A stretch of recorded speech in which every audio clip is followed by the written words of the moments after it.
the international community demanded today that the United States put an end to the economic, financial, and commercial blockade imposed on Cuba in 1962. The result of the vote is as follows. With 187 votes in favor, the draft resolution is approved.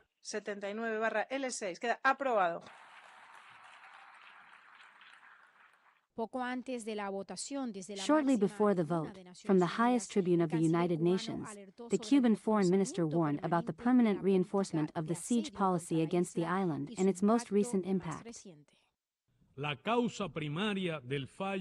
primary cause of the failure of the national electricity system was the lack of fuel that affected generation and caused instability associated with the precarious state of our plants, both direct consequences of the extreme measures of economic warfare applied by the United States government since 2019, specifically designed to prevent supplies of fuel and of parts and pieces for technical maintenance to our plants and electrical installations, as well as to hinder investment and access to financing.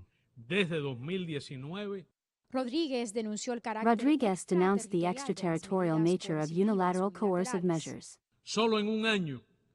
In 1 year alone, the previous United States government sanctioned 53 vessels and 27 companies associated with shipments to Cuba.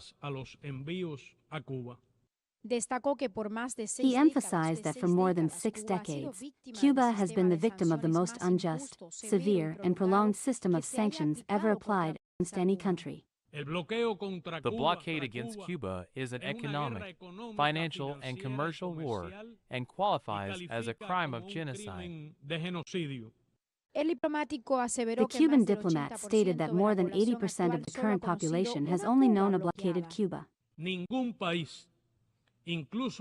country, even those with economies much more robust than Cuba's, could face such a brutal, asymmetric, and extended aggression over time, without a considerable cost to the standard of living of its population.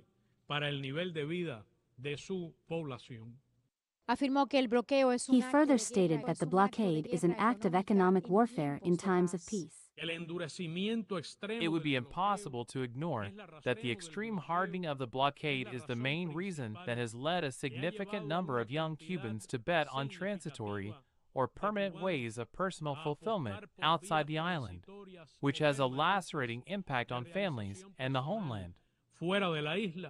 In his speech to the international community, the Minister of Foreign Affairs exemplified how sanctions affect any Cuban family. With $12 million, Cuba could acquire the insulin necessary for all our diabetics. In a single day, the blockade causes losses of more than that amount.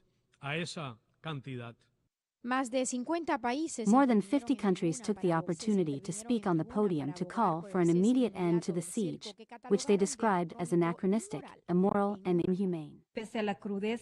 From the harshness of this collective punishment and the serious consequences of its free development, the Cuban people resist facing privations that no nation deserves to endure.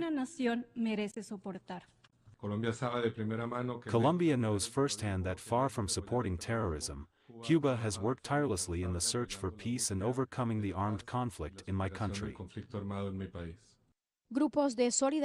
Solidarity groups came to celebrate Cuba's victory at the United Nations. It was the United States and Israel who opposed the resolution condemning the U.S. blockade against the island of Cuba, while Moldova abstained.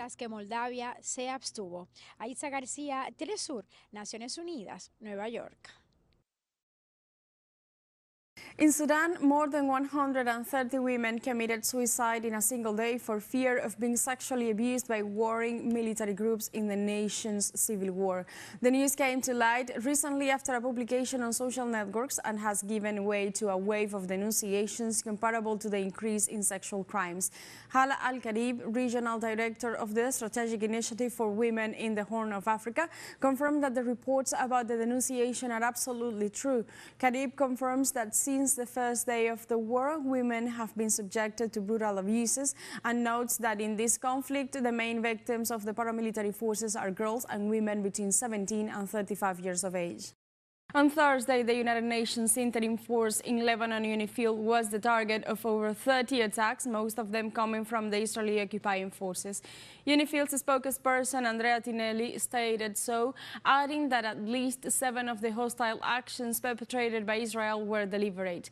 The Israeli aggressions have not only targeted cameras, equipment or watchtowers of the UNIFIL, but also some of their members have been wounded. The UNIFIL has been deployed there since Israel invaded the country in 1978, and nowadays UNIFIL members are concerned over both the Israeli actions and those of the Hezbollah resistance movement, as their lives are at stake. The first meeting of the Global Alliance for the Creation of a Palestinian State and the End of Israel's Occupation of the Territories was held in Riyadh, Saudi Arabia on Wednesday. This meeting, considered as a decisive step for the Palestinian state, is part of the agreements reached at the United Nations General Assembly in September. Palestinian President Mahmoud Abbas thanked King Salman bin Abdulaziz and Crown Prince Mohammed bin Salman for their leadership. The Palestinian leaders emphasized the need to implement the United Nations resolution on the Inter-American Court of Justice within a specific time frame, as well as the implementation of Security Council Resolution 2735 on a ceasefire and the delivery of humanitarian aid in Gaza. Colombia, the Peace with Nature coalition, which brings together more than 22 countries and 80,000 people to address the global environmental crisis, was officially launched during COP16. The Secretary General of the United Nations Organization, Antonio Guterres, 6 heads of state, 5 foreign ministers, 114 ministers, and more than 80 organizations, among other attendees and participants, witnessed the birth of this coalition, which, in the words of the Minister of the Environment of Colombia, Susana Muhammad, is a political declaration of significance to make a change with nature. This initiative addresses the challenges of climate change and highlights the importance